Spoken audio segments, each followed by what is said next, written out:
ತಿರುವುದು ನನ್ನ ಬಲದಿಂದಲ್ಲ, ನಮ್ಮನ್ನೆಲ್ಲರಿಗೂ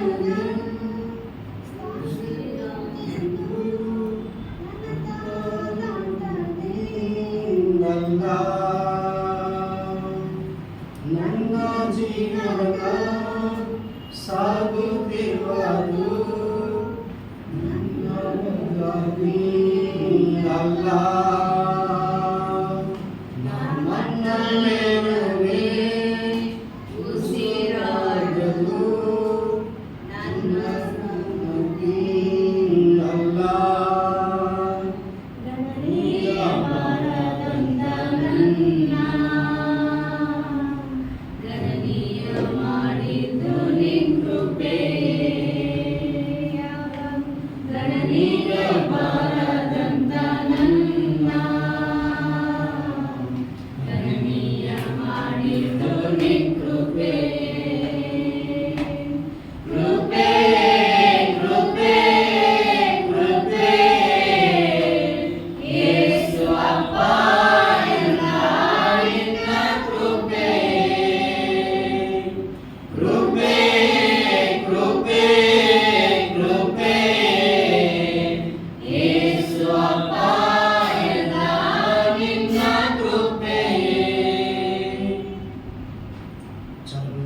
మీరందరూ చక్కగా పాడినారు. మీకు అందరికీ ప్రత్యేకంగా తెలియజేస్తున్నాను. సమయంలో మనం దేవుని యొక్క వాక్యాన్ని చదువుకొని ధ్యానం చేసుకుందాం.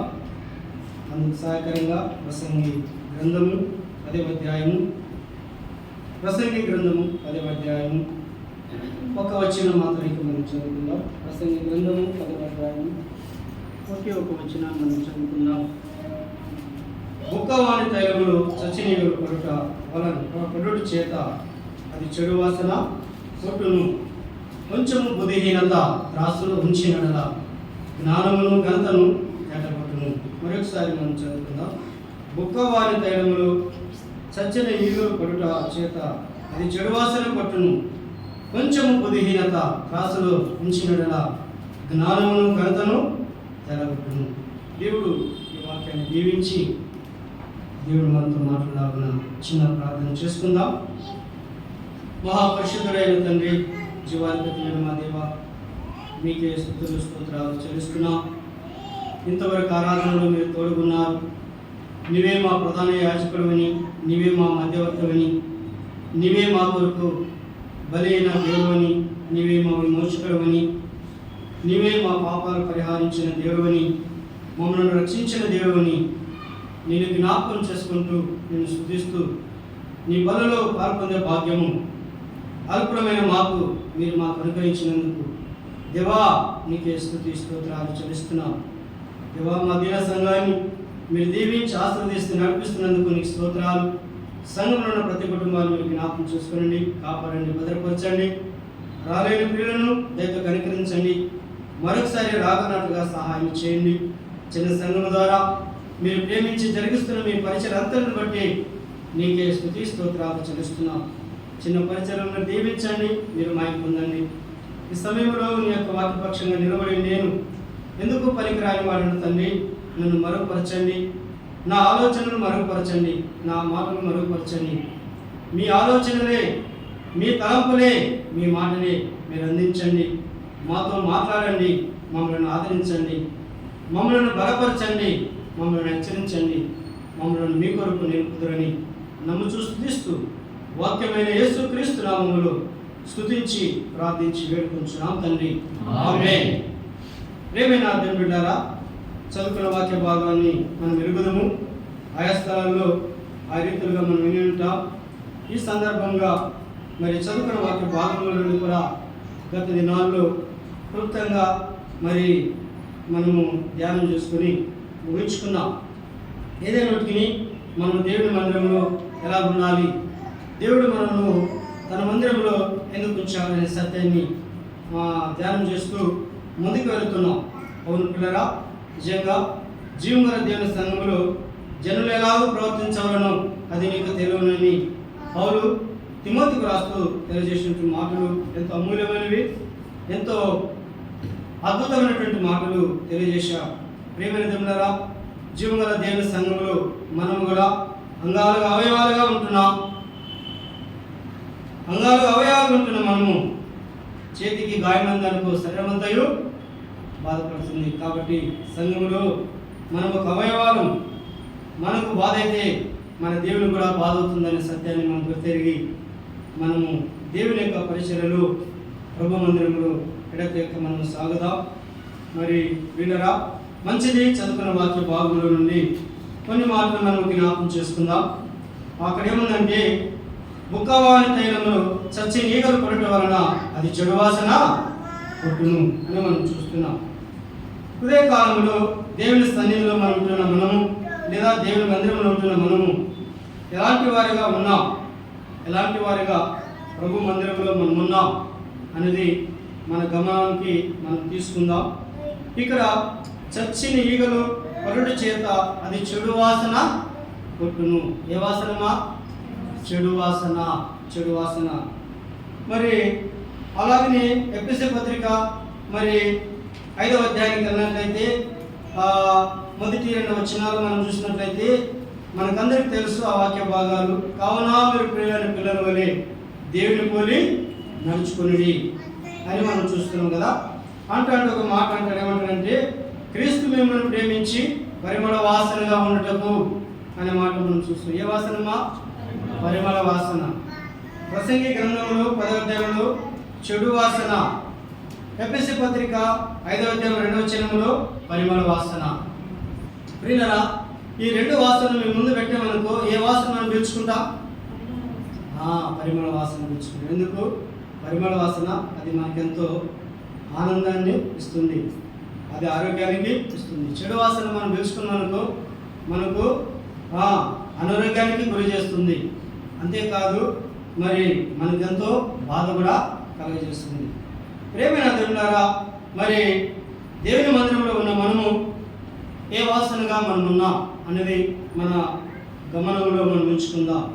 మనము చెడు వాసనగా ఉన్నామా, లేకపోతే పరిమళ వాసనగా ఉన్నామా? అయితే దేవుడు మనల్ని ఎందుకు ప్రేమించాలని పౌరుడు రాస్తున్నాడంటే, మిమ్మల్ని పరిమళ వాసనగా ఉండడానికి ప్రభు మిమ్మల్ని ప్రేమించాడు అని అక్కడ మనం చూస్తున్నాం. చెడు వాసన ఉండడానికి ప్రభు మనల్ని ప్రేమించలేరు అన్నట్టుగా మనము లేఖనాల్లో మనం చూస్తున్నాం. కాబట్టి మునుపు మనం చెడు వాసనే, ఎలాగో పాపముల చేతను అపరాధముల చేతను చచ్చిన స్థితిలో మనము మన పాపాల విషయంలో మనము చెడు వాసనతో ఉన్నటువంటి వారు.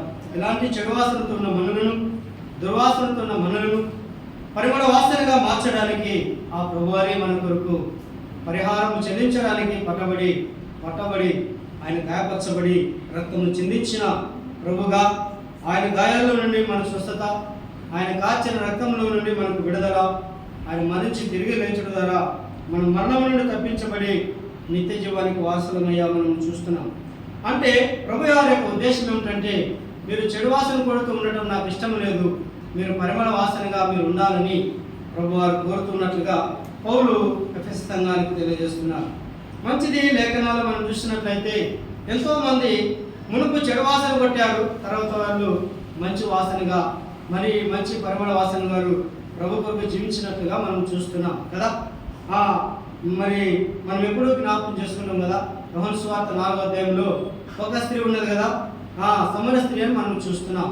ఆమె మునుపు చెడు వాసనతో ఉన్నది, దుర్వాసనతో ఉన్నది, ఊరంతా దుర్వాసనే.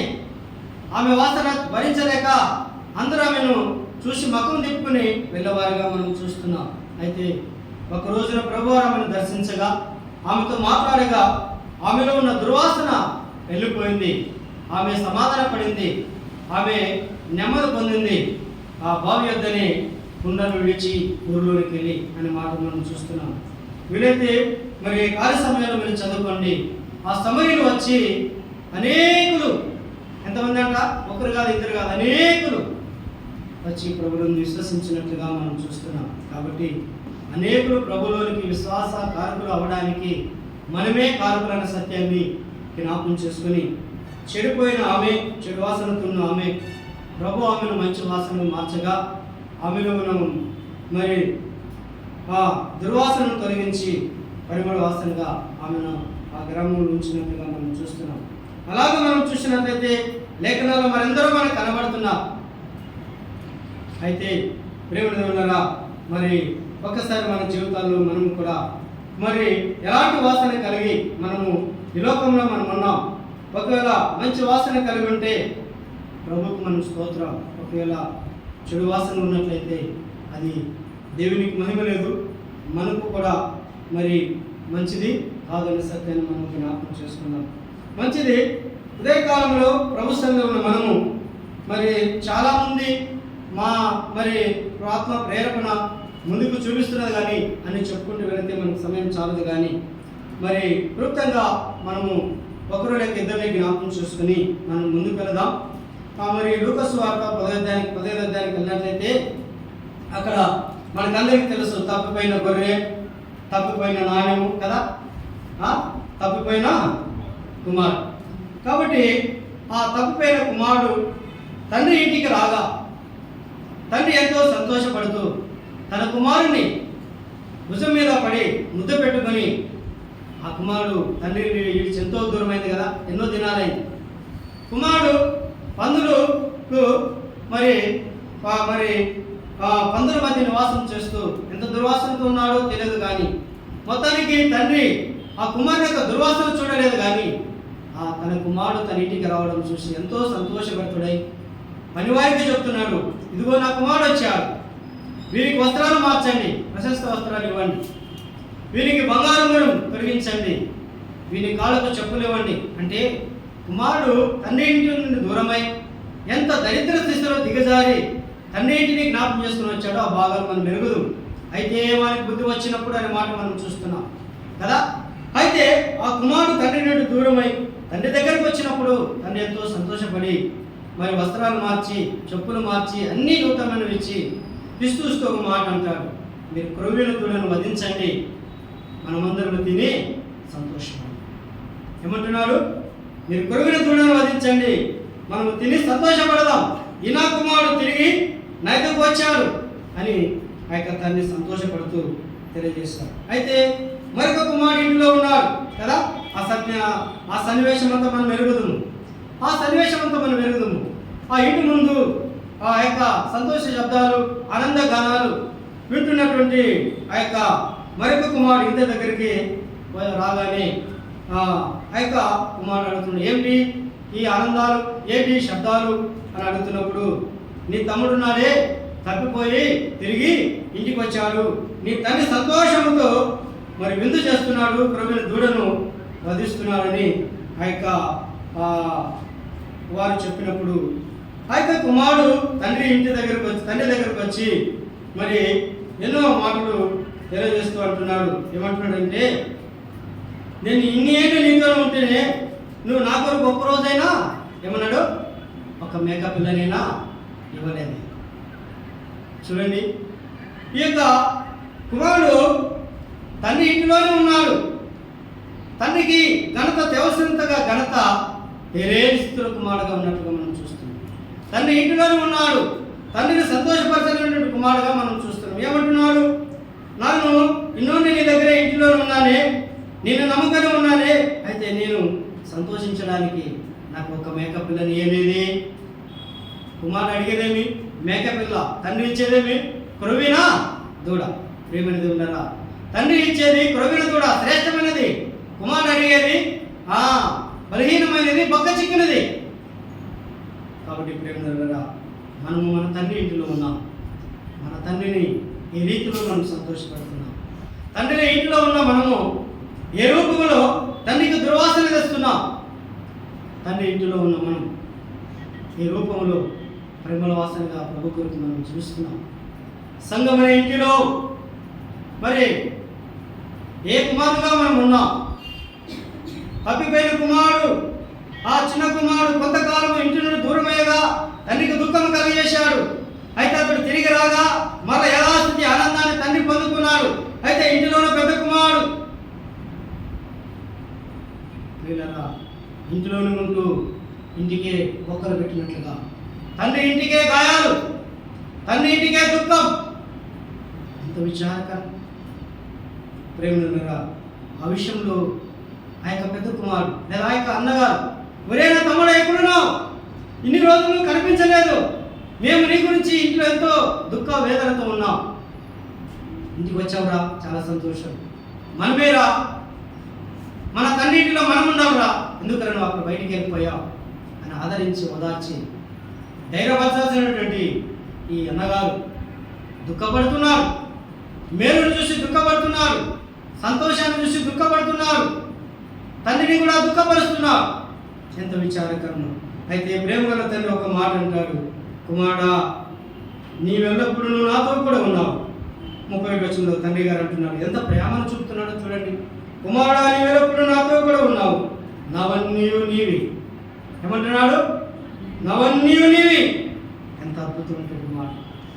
అలాగనే పరలోకపు తండ్రి కూడా మనం గురించి ఒక్క మాట ఒకే కాలంలో పలుకుతున్నారు. నువ్వెంత దుఃఖపరిచినా, నువ్వెంత గాయపరిచినా, సంఘ కుడికులను రాకపోయినా, సంఘ కార్యాలను పాల్పొందకపోయినా, సంఘ కార్యాలు ఆరాధనకు రాకపోయినా, కుమారుడా నవన్నీయు నీవే. తండ్రి యొక్క ప్రేమ ఎంత గొప్పదో ఒక్కసారి మనం ఆలోచించాలి. తండ్రి యొక్క కరుణ ఎంత గొప్పదో ఒక్కసారి మనం ఆలోచన చేద్దాం. కాబట్టి బయటికి వెళ్ళిన కుమారుడు దుర్వాసనతో వచ్చాడు, పరిమళ వాసనగా మార్చబడ్డారు. అయితే ఇంటిలో ఉన్న కుమారుడు పరిమళ వాసనగా ఉండాలి, తండ్రికి సంతోషాన్ని ఇవ్వాలి, తమ్మునికి సంతోషాన్ని ఇవ్వాలి. కానీ తన ద్వారా కుటుంబానికి, తన ద్వారా మరి తల్లిదండ్రులకు దుఃఖాన్ని కలిగించే కుమారుడుగా, వేదనకరమైన కుమారుడుగా ఉన్నట్లుగా మనం చూస్తున్నాం. దుర్వాసన కలిగించే కుమారుడుగా ఉన్నట్లుగా మనం చూస్తున్నాం. ప్రేమలు ఉన్నారా? ఈ భాగంలో మనకి ఎంతైనా పాఠం ఉన్నది. కాబట్టి ముందుకెళ్దాం. మరొకరిని మనం చూద్దాం. సామెతల గ్రంథంలో మనం చూసినట్లయితే 24వ అధ్యాయంలో మనం మరి సామెతలు 17, 12 మనం చదువుకున్నట్లయితే అక్కడ ఒక ఆయన ఉన్నాడంటే చూడండి. అక్కడ ఎలా ఉన్నాడంటే ఆ యొక్క వ్యక్తిని గురించి మరి జ్ఞానటువంటి సొలొమోను రాజుగారు రాస్తున్నాడు. సామెతలు 17, 12 వచనం మనం చదువుకుందాం. ఏమంటున్నాడు చూడండి. పిల్లలను పోగొట్టుకున్న ఎలుగుబంటిని ఎదుర్కొనవచ్చును కానీ మూర్ఖ పనులు చేస్తున్న మూర్ఖుని ఎదుర్కొన రాదు. చాలా అద్భుతమైనటువంటి మనం చదువుకున్నామండి.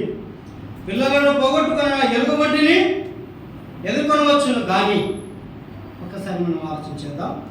ఎలుగుబంటి అంట పిల్లలను పోగొట్టుకున్నదంట. తన పిల్లలు కనబడకపోతే ఆ యొక్క ఎలుగుబంటి ఎంతో కోపంతో ఉండదంట. ఆ పిల్లలు ఉండే స్థలానికి ఏ ఒక్కరి వేళ వాళ్ళు చీల్చి చంపడానికి సిద్ధంగా ఉంటుందంట.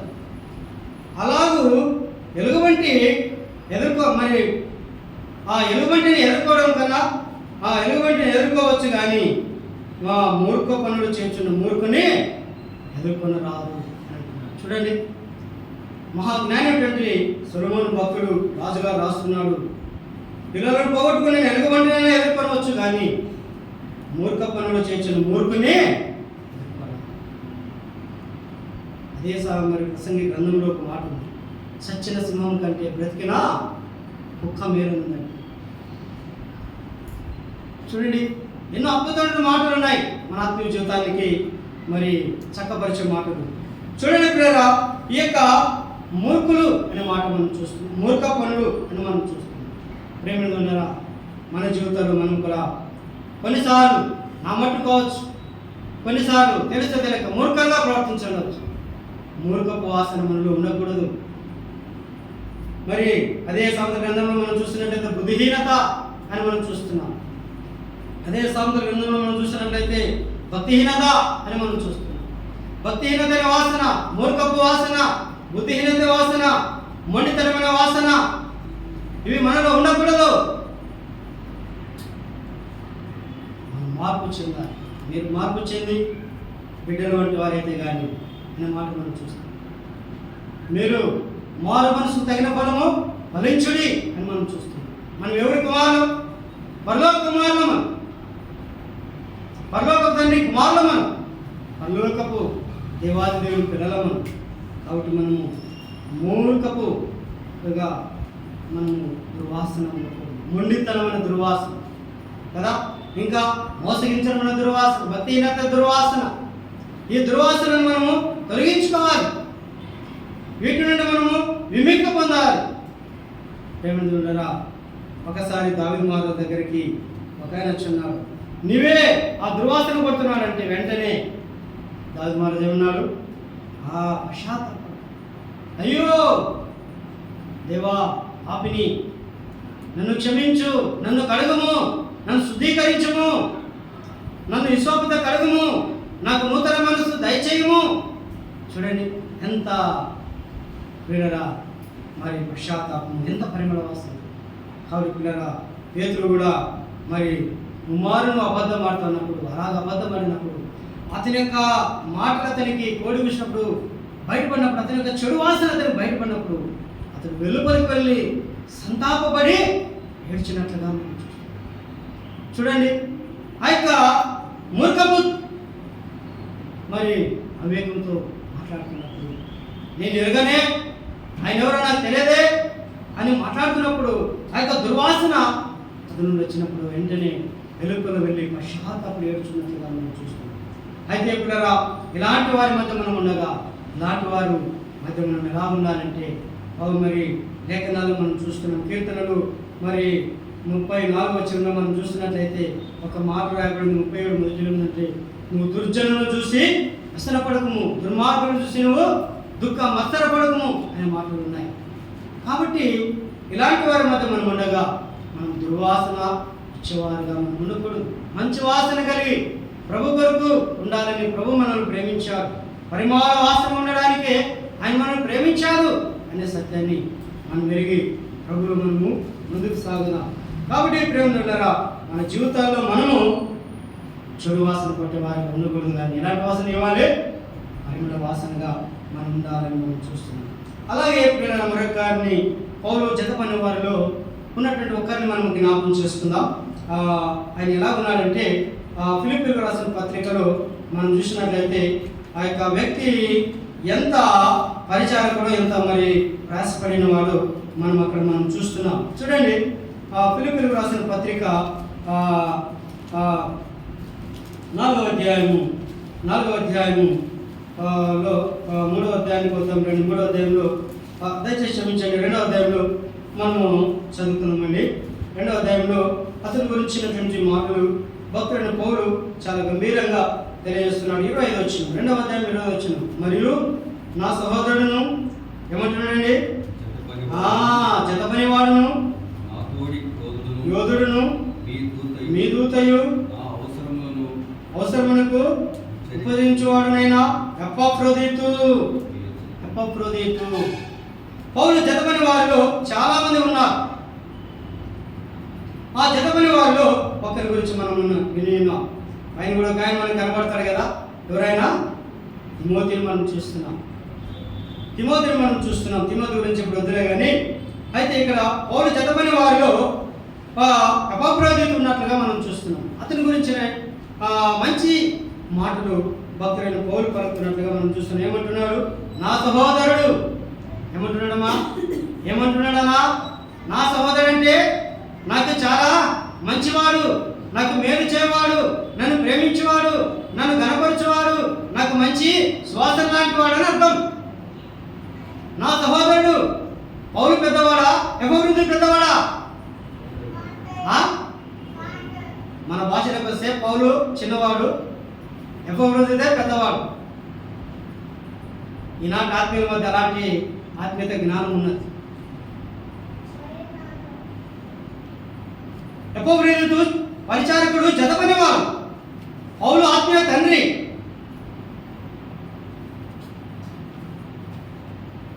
వీళ్ళరా, ఆ యొక్క పరిచారకుల గురించి, జతపనివాని గురించి పౌలు అద్భుతమైనటువంటి మాట పలుకుతున్నాడు.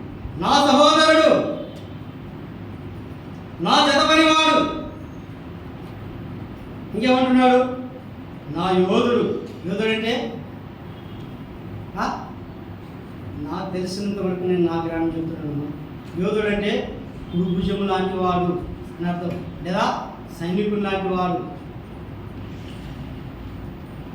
యోధుడు, బలమిచ్చువాడు, తోడుగా ఉన్నవాడు అని అర్థమని ఎంత మాట మనం చూస్తున్నాం. చూడండి, అంటూ మరేమంటున్నాడు, నా అవసరం ఉపచరించేవాడు నైనా ఎపాఫ్రోదితు. ప్రేమనున్నారా, ఇలాంటి వ్యక్తిని మరి పరిచయంతో పంపిస్తూ మరి ఏమంటున్నాడంటే, నిజంగా అతడు రోగి అయి చావునకు సిద్ధమైనను కానీ దేవుడు అతనిని కనికరించాను, అతని మాత్రమే కాదు నాకు దుఃఖం మీద దుఃఖం కలగకుండాకై నన్ను కనికరించాను. ప్రియులారా, పౌలుతో పాటు పరిచర్య కలిగిన వారిలో చాలా మంది వెనుకొచ్చారు. అందులో ఒకరు మార్కు. ఈ ఎపఫ్రోదితులాగా మరొకరు రోగి అయి పౌలు అక్కడే ఇడిచి వచ్చారు, త్రోఫిమ్ అనే వ్యక్తి. 2 తిమోతి 4:20 మనం చూస్తే త్రోఫిమ్ అనే వ్యక్తిని పౌలు ఆ యొక్క యవనస్తుని మిలోతో ఇడిచి వచ్చేస్తారంట. ఎందుకంటే అతడు అనారోగ్యానికి గురి అయ్యాడు. చూడండి, పౌలుతో పాటు ఉన్న వారికి సుఖం లేదు, సౌఖ్యం లేదు. ప్రేమిది ఉండరా, ఆ యొక్క ఎపఫ్రోదితు ఒకరోజు కూడా, ఏమయ్యా నీతో పని నేను వచ్చాను, నీ చెత్త పని వల్ల నేను ఉన్నాను, నీకు ఉపచరించేవాడిగా ఉన్నాను, నీకు యోధులుగా ఉన్నాను, నీ సోదరుగా నేను ఉన్నాను, ఇంత అనారోగ్యానికి గురి అయ్యాను, మళ్ళా నన్ను పిలిపి విశ్వాసుల మధ్య కొలసీల దగ్గర కలమంటవే, లేదా పిలుపుల మధ్య కలమంటవే అన్నాడా? అయితే అతని గురించి అద్భుతమైన స్టేట్మెంట్ పౌలు తెలియజేస్తాడు. ఆ యొక్క సువాసన ఎంత అమూల్యమైనది ఒక్కసారి మనం ఆలోచించాము. ఏమంటున్నాడు? నా సహోదరుడును, నా జతపని వాడును, నా యోధుడును. ఎంత సువాసన అండి ఎపఫ్రోదితులో. వీడరా, పంపుతున్న వారికి నమ్మకస్తుడు, పంపబడుతున్న స్థలానికి నమ్మకస్తుడు, రెండవదిగా తను పిలుచుకున్న ప్రభువారికి నమ్మకస్తుడు. 3 విధాలుగా అతడు మంచి సువాసన కలిగి ప్రభు కొరకు జీవించినటువంటి వ్యక్తిగా మనం చూస్తాం. పౌలు పంపిస్తుండగా పౌలుకి సువాసనగా ఉన్నాడు, అంటే నమ్మకస్తుగా ఉన్నాడు. మూడవది, పంపబడుతున్న స్థలంలో ఉన్న విశ్వాసులకు నమ్మకస్తుగా ఉన్నారు, అంటే సువాసనగా ఉన్నారు. మూడవది, తనకు ప్రాణం పెట్టి రక్తం గార్చి తిరిగి లేచిన ప్రభుకు సువాసనగా ఉన్నారు, ప్రియమైన వారుగా ఉన్నారు. ప్రేమికులారా, ఈనాటి దినాల్లో మరి మన యొక్క స్థితి ఏమిటి, మన యొక్క ఆత్మీయత ఏమిటి, మన యొక్క భక్తి విశ్వాసాలు ఏమిటి? ఒకసారి మనం ఆలోచించాలి. ఎపఫ్రోదితు అనగా అందమైనది లేక అందమైన వారు అని అర్థం. ప్రేమికులారా, ఎపఫ్రోదితు బయట అలంకార ఎలా ఉన్నాడో తెలియదు, పౌలు ఆ సత్యాన్ని రాయలేదు. కానీ అతని అంతరంగ స్వభావాన్ని ఎరిగి పౌలు తెలియజేస్తున్నాడు. నా సహోదరుడు, నా జతమని వాడు, నా యొక్క యోధుడు అనే మాటలు ఈ ఉదయకాలంలో మన హృదయాన్ని తాకాలని ప్రభునామం తెలియజేస్తుంది. పౌలుకి ఎంత సువాసన ఇస్తున్నాడో మనం అలాంటి సువాసన ప్రభువుని బట్టి ఇవ్వాలి, మనల్ని బట్టి వద్దండి. ప్రేమగా ఈనాటి దినాల్లో ఎలాగైపోయినారంటే, పంపిన చోట ఒక మాట ఉంటుంది, తిరిగి వచ్చిన చోట ఒక మాట ఉంటుంది. అక్కడో మాట, ఇక్కడో మాట, అక్కడో తారతిగిడి, ఇక్కడో తారతిగిడి. నేను ఇంతకుముందు చెప్పాను కదా, ఆ ఇంటికి వెళ్తే ఆ ఇంటికి జై, ఈ ఇంటికి వెళ్తే ఈ ఇంటికి జై. ఈ వాసన ఉండడానికి ప్రభు మనం పిలుచుకోలేదు, ఈ వాసన ఇవ్వడానికి ప్రభు మనం పిలుచుకోలేదు. ప్రభు కోసం మనము క్లిష్ట పరిస్థితులు కావచ్చు, కష్ట పరిస్థితులు కావచ్చు, కన్నీటి పరిస్థితుల్లో కూడా కావచ్చు, అనారోగ్య పరిస్థితులు కూడా కావచ్చు, ఆర్థిక ఇబ్బందులు కూడా కావచ్చు, మరి ఇంకా అనేకమైన నిందలు కూడా వెళ్తున్నా కావచ్చు, మనం దేవుడికి పరిమళ వాసన ఉండడానికి ప్రభు మనలో పిలుచుకున్నారనే సత్యాన్ని చూసాం. ప్రియమైన దేవులారా, నిజంగా ఇక్కడ చాలా మాటలు నేను చెప్పాలనిపిస్తుంది. కానీ ఈ ఇంటికి నేనే బొక్క పెట్టాను అనుకో, మళ్ళీ నేనే ఆ యొక్క బొక్క నేనే పూడ్చుకోవాలి. వచ్చిన వాళ్ళందరూ ఏంటి ఇంటికి బొక్క పెట్టామంటే, అవునే నేనే పెట్టాను. ఎందుకు పెట్టామంటే నాకు బాధే బొక్క పెట్టాను. బాధే బొక్క పెట్టావు, కానీ దాన్ని పూడ్చుకుంటే బాధ కనపడదు కదా. ఏమి చెప్పుకున్నా మన ఇంటికే బాధ. చెప్పాను కదా, దూరం ఉన్న కుమారుడు దురాసంతో వచ్చాడు, సువాసనగా మార్చబడ్డాడు. దగ్గర ఉన్న కుమారుడు దుర్వాసనగా మారిపోతున్నాడు నిందినాన్ని. ప్రేమైన దేవుడారా, ప్రభువారు మనం రక్షించుకున్నది అలాంటి వాసన ఉండడానికి కాదు, పరిమళ వాసన ఉండడానికి ప్రభువారు మనం నేర్పచ్చు. ఇలాంటి యహోవా చాలా మంది బయలుదేరారు ఈనాడు సంఘాల్లో, సేవకుల్లో కూడా. ఈ మధ్య నన్ను ఒకరోజు ఒక పాస్టర్ గారు పిలిచారు, పాస్టర్ గ్రూప్లో జాయిన్ కావడం. ఓకే, జాయిన్ అవుతా. ఓకే, ప్రార్థన కొడుకు జాయిన్ అవుతా. బ్రదర్ ఒక ఫోటో దిగుదాం, సపోర్ట్. ఏమంట సపోర్ట్? యాపిల్ పండుద్దా, జామ్ పండుద్దా?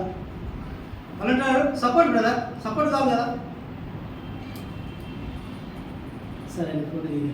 మళ్ళీ ఇంకొక నెల వచ్చాడు, బ్రదర్ ఒక్కరు తప్పున్నారు, దయచేసి మీరు అర్జెంట్ వస్తారు, 12 మంది ఫోటో కనిపించాలా, వస్తారండి. నేను అన్నాను, సపోర్ట్ కోసం ఫోటో దిగాల, ప్రభు కోసం ఫోటో దిగాల? ఏం బ్రదర్, దేవుడు మళ్ళీ ఎందుకు పిలుచుకున్నారు?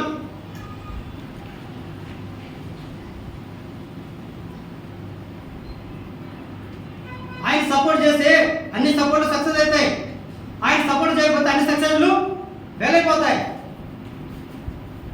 బ్రదర్ దయచేసి ఇంకోసారి అంటున్నాను, సపోర్ట్ కోసమని పిలిచదండి, ప్రభు సహవాసం కోసం పిలిచండి, నేను వస్తాను. సిగ్గు మనకి ప్రభు నామం చెప్పుకొని చేతులు చాపి సపోర్ట్ అని తిరగడం అన్నప్పుడు అవునయ్యా, ప్రభు మనల్ని ఎందుకు పిలుచుకున్నాడు? సపోర్ట్ పండు తినడానికి కాదు, యాపిల్ పండుగ ఉండడానికి, అరటి పండుగ ఉండడానికి, ఆనందాన్ని ఇవ్వడానికి, అనేకులను ఆత్మ రక్షించడానికి. ఒక్క పూట భోజనం కోసం ఫోటో, ఒక్క పూట సపోర్ట్ కోసం ఫోటో కోసం సపోర్ట్ ఏంటి అన్నప్పుడు మళ్ళీ ఫోన్ రాలేదండి, 2 నెలలు అయింది, రాలేదు. కాబట్టి పిల్లరా, యెహోవా చాలా మంది బయలుదేరుతున్నారు, పరిచర్య అంటున్నారు.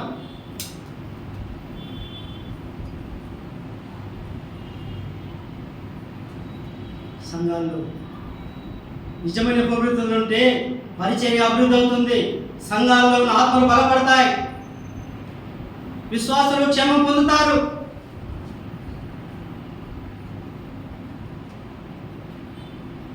వీళ్ళరా ఆ యొక్క వ్యక్తి గురించి పౌలు స్టేట్మెంట్ ఇస్తూ ఎంత స్టేట్మెంట్ ఇస్తున్నాడంటే చూడండి, 19 మనం చదువుకుందాం. అతడు రోగి అయినాడంట. రోగి అయితే అతను ఉన్న సువాసన ఎలా ఉందో చూద్దామా? మనం చూద్దాం రండి. నిజంగా అతడు రోగి చావునకు సిద్ధమైనను, కానీ దేవుడు అతన్ని కనిపించను. అతను మాత్రమే కాక నాకు దుఃఖము కలుగుండకై నన్ను కనిపించను. కాబట్టి మీరు అతనిని చూచి మరలా సంతోషించే నిమిత్తము, నాకున్న తక్కువ నిమిత్తము అతనిని మీ మరి శీఘ్రంగా పంపితిని, నాయుడులా మీ పరిచయం ఉన్న పదవులను తీర్చుడకై అని మనం చూస్తున్నాం. అయితే చూడండి ప్రియరా, మరి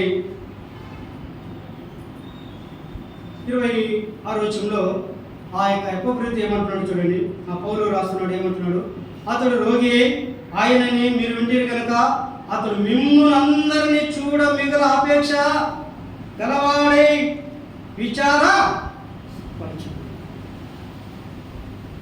పౌలు ఒక సువాసన నీతుల గురించి పరిమళ వాసన తెలియజేస్తే, మరొక సువాసన ఆ ఎపోక్రతిలో ఉన్నట్లు. ఏమిటా వాసన చూడండి. 26వ వచనంలో అతడు రోగి ఆయనని మీరు వింటిరి. ఓ ఫిలిప్పీలరా, ఓ కొరెస్సీలరా అనుకుందాం మనం. అయితే వింటిరి, అయితే కనుక అతడు మిమ్మల్ని అందరినీ ఎవరినట, ఎవరిని చూడాలి? పౌలు ఏ సంఘాన్ని పంపించాడో సంఘస్థుని చూడాలి. అప్పుడు విశ్వాసులు ఎలా ఉన్నారు? అప్పుడు విశ్వాసులు వస్తువులు సాగిపోయిన వారు ఎలా ఉన్నారు? అప్పుడు విశ్వాసులు వస్తు బలహీనులైపోతున్నారు ఎలా ఉన్నారు? వారిని చూడాలని అతడు ఎంతో ఆపేక్ష. రోగములు ఉంటూ కూడా విశ్వాసులను చూడాలని, రోగంలో ఉంటూ కూడా విశ్వాసాలను బలపరచాలని, రోగంలో ఉంటూ కూడా వాళ్ళని ఆదరించాలని ఇతనుకున్న తీవ్రంగా.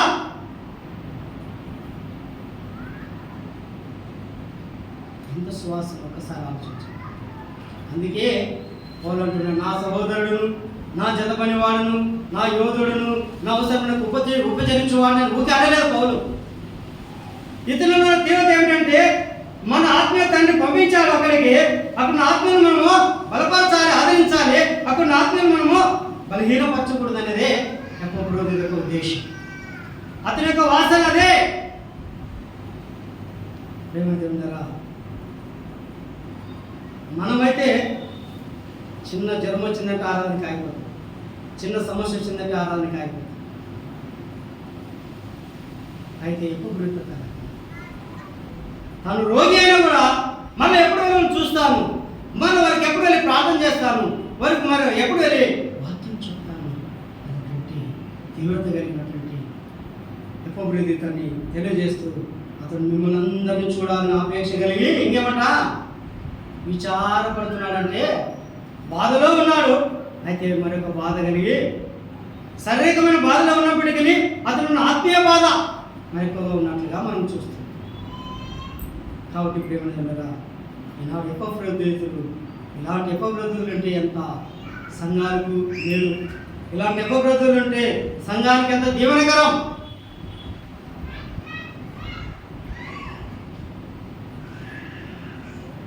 ఒకసారి ఒక పాస్టరు వచ్చి తన బాధను తెలుసు, అయ్యా లాక్డౌన్లో నాకు వెళ్ళే కాదని, నా సంఘంలో ఒక ఎవరి సోదరుని అక్కడ దగ్గర ఉంటే వెళ్ళి అక్కడ దర్శించి ప్రార్థన ఆరాధన చేయాలి అప్పగించాను.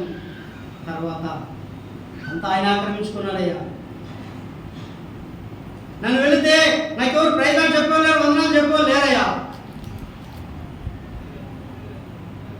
ఎంత విచారకరం. ఉపవృద్ధితేనేమైనా మరొక మాట ఉపవృద్ధి చెప్పాలనిపిస్తుంది. ఎప్పప్రోదితు పైకి ఎలా ఉన్నాడో తెలియదు, అతను అంతరంగంగా బాగా ఉన్నాడు. ఆత్మీయ అలంకరణ చాలా ముఖ్యం. చాలా మంది పైకి బాగా ఉంటారు, కానీ వారి యొక్క జీవిత తీరు బాగుంది, వారి వైఖరి బాగుంది, వారి ఆలోచనలు బాగుండు, వారి విధి విధానాలు బాగుండవు. ఆత్మీయులే అంటాం కానీ ఆత్మీయులాగా అగపడవారు. చాలా బాధకరం. ప్రేమించున్నారా? కాబట్టి ఎపఫ్రోదితు అతని గురించి మరలా స్టేట్మెంట్స్ ఏమంటారు చూడండి. ఏమంటున్నాడు? 29-30 వచనాలు కలిసి ఉన్నాయి. మనం ముందుకు వెళదాం. నాయనలా మీ పరిచర్య పదవును తీర్చుటకై అతడు తన ప్రాణమునైనను లక్ష్య పెట్టక క్రీస్తు యొక్క పని నిమిత్తము చావునకు సిద్ధమైనను. ఎంత సువాసనండి, ఎంత పరిమళ వాసన. మరి ఏమంటున్నాడు చూడండి. కనుక పూర్ణ ఆనందముతో ప్రభువునందు అతన్ని చేర్చుకొని అట్టి వారిని పోలుస్తున్న స్టేట్మెంట్లో ఎంత పరిమళ వాసన ఉందో ఒకసారి మనం ఆలోచించాలి. ప్రియమైన సహోదరుడా, సహోదరి, సంఘంలో ఉన్న మనము ఇలాంటి స్టేట్మెంట్స్ మనం సంపాదించుకోవాలి. ఇలాంటి సువాసన మనం సంపాదించుకోవాలి. నిలిచి బోధిస్తున్న నేను కూడా అలా ఉండాలని నేను ఎంతో ప్రభు స్థలంలో అదే పడుతుంటాను. ప్రభు నన్ను చూసేవారు ఎవరు చూడాలి? నిన్ను చూడాలి. నన్ను చూస్తే నష్టపోతారు, నన్ను చూస్తే మోసపోతారు, నన్ను చూస్తే అవమానమైపోతారు. నిన్ను చూస్తే మేలు పొందుతారు, నిన్ను చూస్తే ఆనందపడతారు, నిన్ను చూస్తే నీ వైపు తిరుగుతారు, నిన్ను నమ్ముకుంటారు. కాబట్టి ఎపఫ్రోదితు పౌలుస్తున్న స్టేట్మెంట్లో అతని గురించి మంచి సువాసన ఉంది. ఎక్కడ కూడా నో రిమార్క్, నో బ్యాడ్. కాబట్టి మనం కూడా ఎపఫ్రోదితులాగా మనం ఉండాలి. బయట అలంకరణ మనకు అనవసరం, ఆత్మీయ అలంకరణ మనకు అవసరం. మళ్ళా మనం ముందుకు వెళదాం. చాలా ఉన్నాయి చెప్పడానికి, సమయం మనకి చాలదు. కాబట్టి ప్రియరా, మనము ఎపఫ్రోదితులాగా ప్రభు మందిరంలో ప్రభు పరిచయం సాగుదాం. గత బుధవారం, 4వ బుధవారం ప్రభుది ఫోను పడిపోయింది. మేము అలాగే ఆధార్లో వెళ్ళిపోతున్నాం. నియామకాల దగ్గర క్లాసులు పడిపోయింది, ఎవరు తీసుకున్నారు నియామకాలు. తర్వాత అమ్మరెడ్డి అన్న ఫోన్ చేస్తున్నాడు, ప్రభు ఫోన్ కనుక్కోవాలి, అడగండి ఎక్కడ పెట్టాడు, అర్థం కావట్లేదు. తర్వాత నా దగ్గర ఉంది, ఇంట్లో పెట్టాను అన్నాడు. తర్వాత మళ్ళీ ఫోన్ చేస్తే ఒకన్నాను చోట పడుకుంది సరే మేము దాటి వచ్చాం. మళ్ళీ ఇక్కడంతా మీరు ఇల్లు కూడా ఫోన్ పోయింది, అక్కడ జాగ్రత్త ఎత్తుకుని వచ్చాము. వస్తుంటే మీరు అందపల్లికి వెళ్ళిపోయి మేము అక్కడ ఫోను మాట్లాడి తీసుకుని వస్తాం. మీరు వాళ్ళు మొదటిగా స్విచ్ ఆఫ్ చేసిన తర్వాత ఇచ్చారు, దేవుని కృప. అయితే పిల్లరా నిజంగా అద్భుతం ఏమిటంటే ఆ రోజు ఎందుకు ఇలాగని శ్యామల సిస్టరు అడుగుతున్నప్పుడు అన్నగారు చిన్న మాట చెప్పాడు. ఉదయకాలం అందరికీ భయంకరంగా కొరికాయి, ఆ బాధలో రక్తం కాకు ఉన్నది. అయితే నేను నాన్న అవి చాలా భయంకరంగా కాటేస్తాయి, అవి పెరిగినప్పుడు విపరీతమైన వాపులు వస్తాయి, 3 రోజులైనా ఆ వాపు తగ్గదు అన్నప్పుడు లేదు డాక్టర్ దగ్గరికి వెళ్ళి ట్రీట్మెంట్ ఇప్పించాను, ఇంజక్షన్ వేసాను. అలాగైతే ఇంటి దగ్గర ఉన్నాను కానీ అలాగే వచ్చాను. చూడండి కందిరీగులు వాపును దగ్గర లెక్క చేయలేదని అలాగే ప్రభు. నేను అనుకున్నాను ప్రభు మాకు చూడలేనేమో, లేదా ఆ ప్రభు యొక్క కొరికిన చోట చూడలేనేమో అనుకున్నాను. అయితే చూస్తే అలాంటి వాపులు కానీ అలాంటివి ఏమీ లేవు. తర్వాత భోజనం చేస్తున్నాను ప్రభు కందిరీలు కొరికిన లెక్కలకి అలాంటివి గాయాలు వాపులు లేవంటే నిజంగా ఎంతో సంతోషపడ్డాను. మేము చిన్నప్పుడు అది కొరికితే ఇక్కడ కొరికింది అనుకో 3 రోజులు ఇంకా కన్ను కనపడదు, చెవు కొరికింది చెవు ఇంతలా అంత భయంకరంగా ఉంటుంది. అయితే దేవుడు నిజంగా అలాగూ తన గాయాలను తన యొక్క బాధలు లెక్క చేయలేదు, అలాగే వెళ్ళిపోయాడు. ఆ బాధలు ఆ యొక్క దేవుని కూడా మర్చిపోవడం చేస్తుంది. నిజంగా మనం కూడా అలాగే ఎప్పటిలాగా ప్రభు కొరకు మనము ఈ లోకంలో సాగాలి. అయితే పిల్లరా ఎఫ్ఎఫ్రోలు మంచి సాక్ష్యాన్ని ప్రభు ఇచ్చినట్లుగా మనం చూస్తున్నాం, ఆ భక్తుడైన పౌలు ఇచ్చినట్లుగా మనం చూస్తున్నాం. అయితే మరొక వ్యక్తిని మనం చూద్దాం, దానియలు గ్రంథానికి వెళదాం. దానియలు గ్రంథానికి వెళితే అక్కడ ఒక మాట, ఆ అద్భుతమైనటువంటి మాట తెలియజేస్తారు. అయితే ఆ యొక్క వ్యక్తిని గురించి మనం చదువుకున్నట్లయితే అక్కడ ఒక మాట ఆమె తెలియజేస్తుందండి. దానియలు గ్రంథంలో 5వ అధ్యాయానికి వెళ్ళినట్లయితే 11వ వచనంలో మనం చూద్దాం. అక్కడ ఆ యొక్క వ్యక్తి స్టేట్మెంట్ ఇచ్చే వ్యక్తి ఎవరైనా మనం ఆలోచిస్తే చాలా సంతోషకరం. దానియలు గ్రంథము 5వ అధ్యాయం 11వ వచనం దయచేసి చదవండి.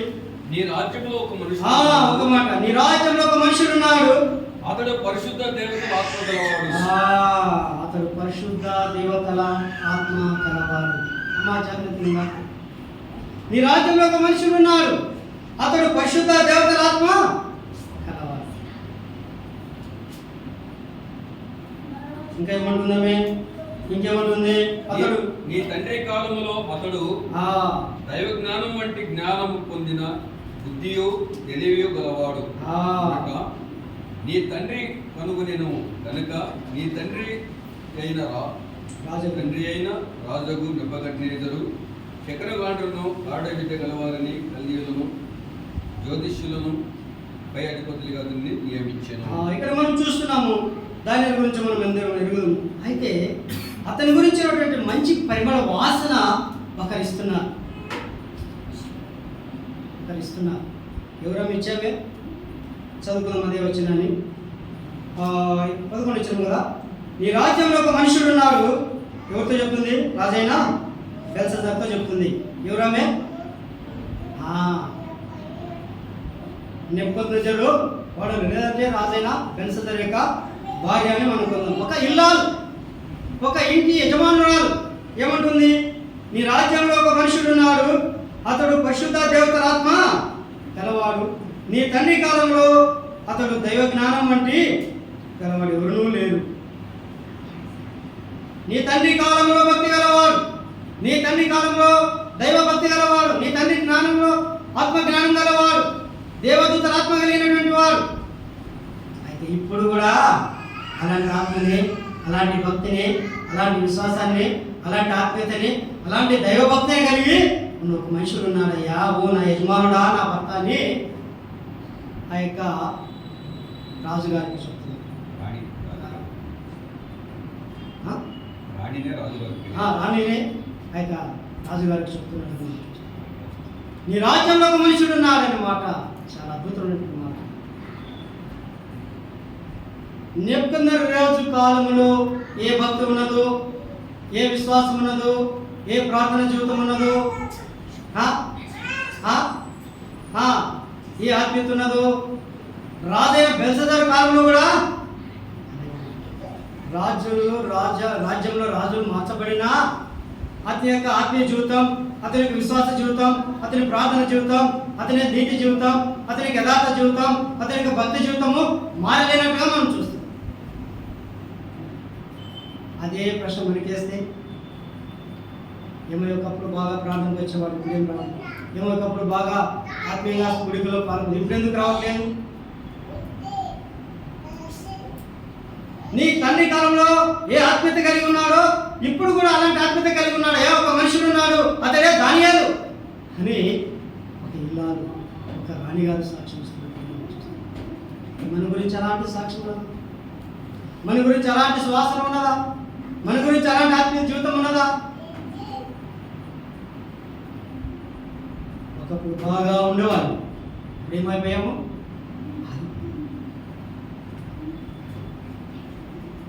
దాని ద్వారా ఏమైనా లాభమా? మన ఆత్మీయ జీవితానికి నష్టం. సహవాసంలో ఉంటే అది ఎంతో మేలు, ఎంతో ఆనందం, ఎంతో ఆదరణ. సహవాసాన్ని కోల్పోయే దూరమైతే దేవుడు ఎంతో బాధపడతాడు, సాతానుడు ఎంతో సంతోషపడతాడు.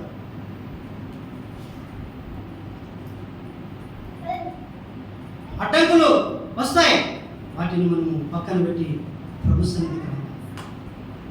ఆటంకాలు వస్తాయి, వాటిని దాటుకుంటూ ప్రభు యొక్క రెక్కల నీళ్ళలోనికి మనం రావాలి.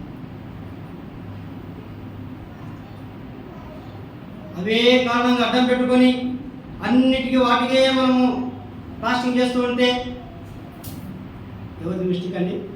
ఎవరు తప్పుతుంది? మందే. మన ఆత్మీయ జీవితానికి మనమే నష్టం.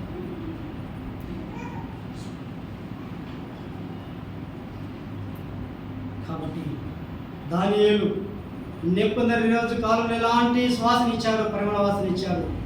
రాజైన బెల్షస్సరు కాలంలో కూడా అలాంటి వాసనే ఇస్తున్నట్లుగా మనం చూస్తాం.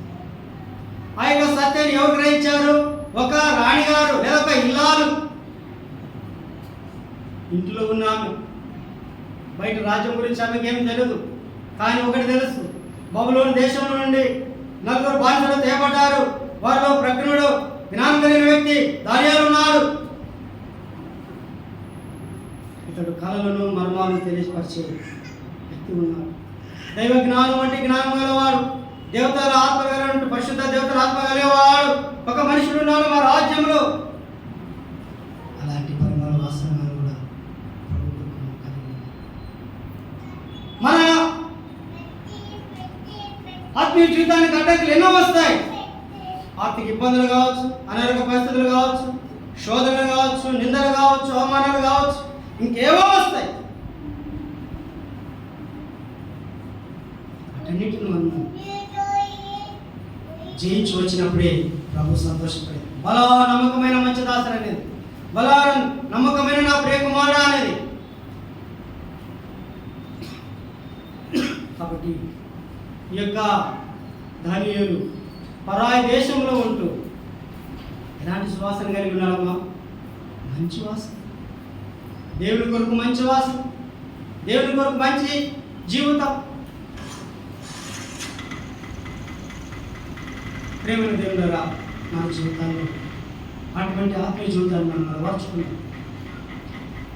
పౌలు ఒక మాట అంటాడు, సంపన్న స్థితిలో ఉండే ఎరుగుదును, దీని స్థితిలో ఈ శరీరంలో ఉన్నప్పుడు అన్నీ వస్తాయి. అప్పుడప్పుడు లోకేష్ అంటాడు, అత్తకి కొన్నాళ్ళ కాలము, కోడలికి కొన్నేళ్ళ కాలం. అంటే ఏమంటారంటే కొన్నాళ్ళు చీకటి, కొన్నాళ్ళు వెలుగు. కాబట్టి శరీరంలో ఉన్నంత వరకు కొన్నాళ్ళు దుఃఖం, కొన్నాళ్ళు సంతోషం, కొన్నాళ్ళు ఆనందం, కొన్నాళ్ళు దుఃఖం. పౌలు వలె మనం కూడా అలాంటి స్థితిలో మనం సంపన్న స్థితిలో ఎరుగుదును, దీన స్థితిలో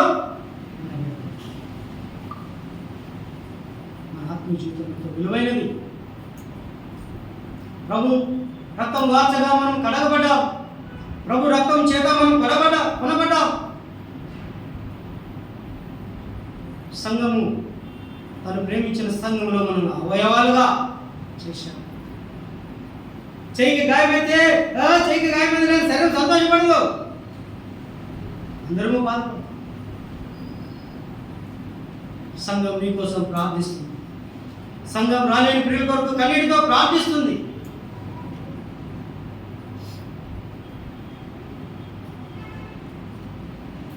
నీవెవరో నేనెవరో, కానీ ప్రభు ఇచ్చిన భారం, ప్రభు పెట్టిన ప్రేమ, ప్రభు చూపించిన మాదిరి మన శరీరమే కానీ మన ఆత్మీయులైన సత్యాన్ని జ్ఞాపకం చేస్తుంది.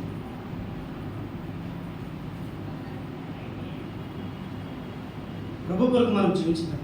అందుకే పౌలు మాట అంటాడు, నా జత పనివాడైనా అనే మాట చాలా అద్భుతమైన మాట. లోకంలో రకరకాల జత పని ఉన్నారు తెలుసా. పిక్ పెన్ కొట్టేవాళ్ళు జత పని వాడు ఉన్నారు, గోడి చేయని కొట్టేవాళ్ళు జత పని వాడు ఉన్నారు. ఇక్కడ కొడతాడు టక్కని పక్కన పడుతుంది, మన పట్టుకొని ఉల్లించి కొట్టడం ఉండదు. అది చిన్న పిల్లలు మన జోనతానం వయసు ఇంకరంతో పెద్దగా ఉన్నారు. తెల్లజాము 3 గంటలకు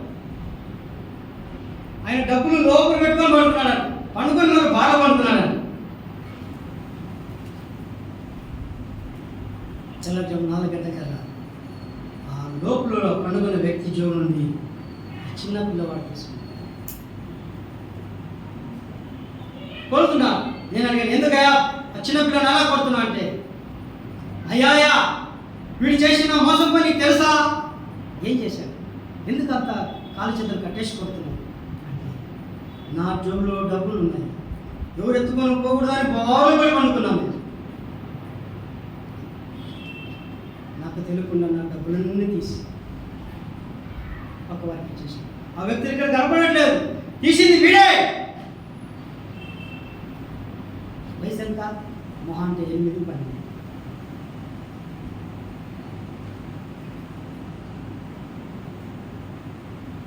జత పని ఉన్నారు పక్కన చిన్నోని జత తోడుగా.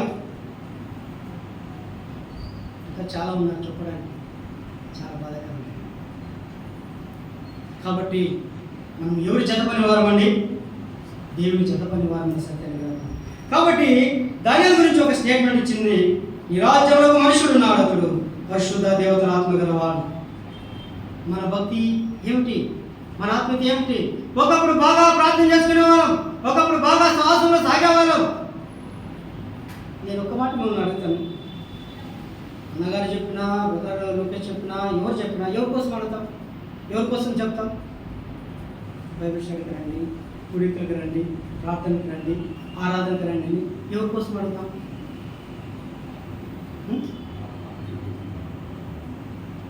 అని అంటున్నాడు, మన ఆత్మీయ జీవితాన్ని బలపరచుకోవడానికి. మంచిదే, ఆత్మీయంగా మనం ఒకరొకరు చూసుకొని బలపరచుకుందామని మనం అడుగుతున్నాం, పిలుస్తున్నాం, ప్రకటన చేస్తున్నాం, హెచ్చరిస్తున్నాం. అయితే ఇంకోటి ఏం తెలుసా? ఎవరి కోసం మనం అడుగుతున్నాం?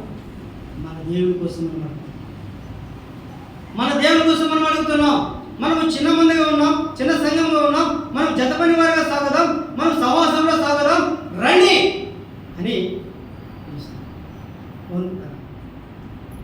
జత పని వారి బలం వస్తుంది, ఆదరణ వస్తుంది.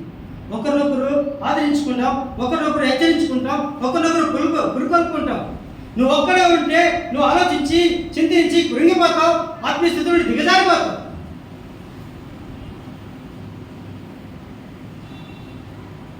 అయితే సంఘం పట్ల, సంఘముని పట్ల ప్రేమ లేదా? ఉంది. సంఘస్థుని ప్రేమ చూపించలేదా? ఉంది. సంఘం నేను గౌరవించలేదా? ఉంది.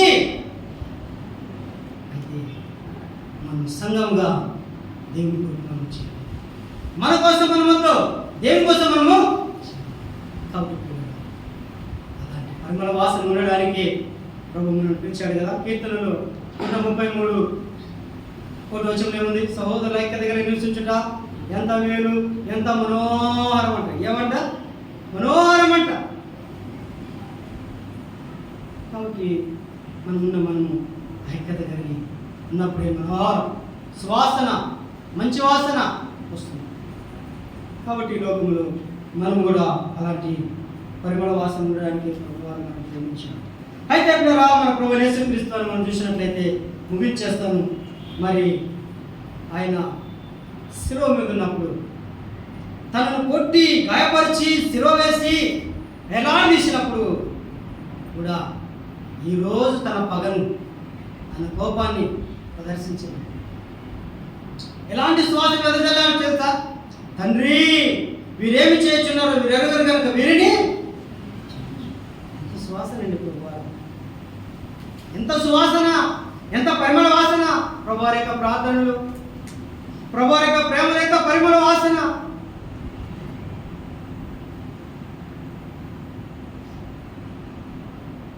తండ్రి, వీరేమి చేస్తున్నారు, వీరెరుగురు కనుక వీరిని క్షమించు.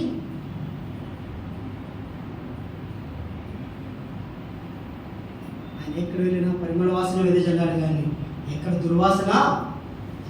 తను రాళ్ళతో కొట్టడానికి వచ్చినప్పుడు కూడా, తను పట్టుకోవడానికి బందీ కోట మీద దొంగ మీదకి వచ్చినప్పుడు కూడా ఆయన ఏమన్నాడు? ఎల్లప్పుడూ మీ దగ్గర ఉంటేనే, సమాజ మందిరంలో ఉంటేనే మీరు నన్ను అప్పుడు పట్టుకోలేదా? ఎందుకు నా మీద బందీ కోట దొంగ మీదకి వచ్చినట్టు వస్తున్నారు? ఎంత దీనత్వం, ఎంత ప్రేమ! ప్రభువారు ఏ రోజు కూడా దుర్వాసన ఎక్కడ వెదజల్లలేదు, చూపించారు. తను నిందించిన వారు, తను తప్పు పట్టిన వారు, తను అవమానపరిచిన వారు, ఆయన వారిని ప్రశ్నలతో సమాధానపరిచి పంపించారు. శాస్త్రులు, పరిశీలు విషయాలు ఆయన సమాధానపరిచి చివరకు మన పాపాల పరిహారం చెల్లించే విషయంలో ఆయన పరిమళ వాసనగానే ప్రేమను చూపించాడు. మన పాపముల కొరకు ఆయన మరి ప్రాణం పెట్టి తిరిగి లేచాడు.